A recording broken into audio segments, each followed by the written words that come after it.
দুপুরে বৈষম্য বিরোধী ছাত্র আন্দোলনের ব্যানারে পূর্ব ঘোষিত কর্মসূচিতে যোগদানের জন্য ইডেন কলেজ ছাত্রীরা ক্যাম্পাসের ভেতরে জমায়েত হচ্ছিল। সেখানে ছাত্রীরা কোটা আন্দোলনের পক্ষে মিছিলের প্রস্তুতি নিলে ছাত্রলীগ কর্মীরা তাদের উপর চড়াও হয়।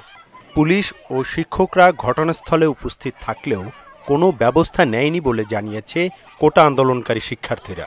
কোটার যে আন্দোলন, সেই আন্দোলনে না যেতে দেওয়ার জন্য তারা আমাদেরকে আটকে রাখার চেষ্টা করে এবং একটা পর্যায়ে আমাদের কর্মীদেরকে ভেতরে রেখে তারা গেট আটকে দেয় এবং এই পর্যায়ে আমাদেরকে যাতে না যেতে দেয় তার জন্য টিচাররাও পর্যন্ত এখানে একটা বাধা প্রদান করছে। তাই এটা তীব্র নিন্দা জানাচ্ছে। এই যে ছাত্রলীগ যে একটা হামলা করছে একটা ন্যায্য দাবিতে যেখানে সারা বাংলার ছাত্রছাত্রীরা নেমে গেছে, সেখানে ইডেন কলেজের ছাত্রছাত্রীরা নামতে চাইছে, সেখানে স্টুডেন্ট, এখানকার যে ছাত্রলীগ বাহিনী আছে, সন্ত্রাস বাহিনী আছে এবং এখানে যে প্রশাসন আছে, এই মুহূর্তে আমাদের গেট বন্ধ করে রেখেছে, আমাদের সহপাঠীদেরকে বের হতে দিচ্ছে না তারা।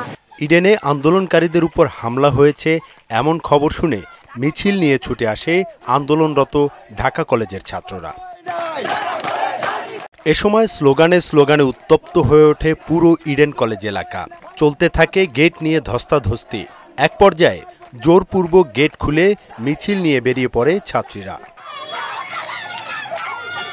শিক্ষার্থীরা জানান, তারা একটা শান্তিপূর্ণ আন্দোলন শুরু করলে তাদের উপর ছাত্রলীগ ঝাঁপিয়ে পড়ে। পুলিশ, প্রশাসন ও শিক্ষকরা তাদের বিরত রাখার চেষ্টা করেনি। এরপর ঢাকা কলেজ ও ইডেন কলেজ একত্রিত হয়ে মিছিল নিয়ে রাজু ভাস্কর্যের দিকে এগিয়ে যায়।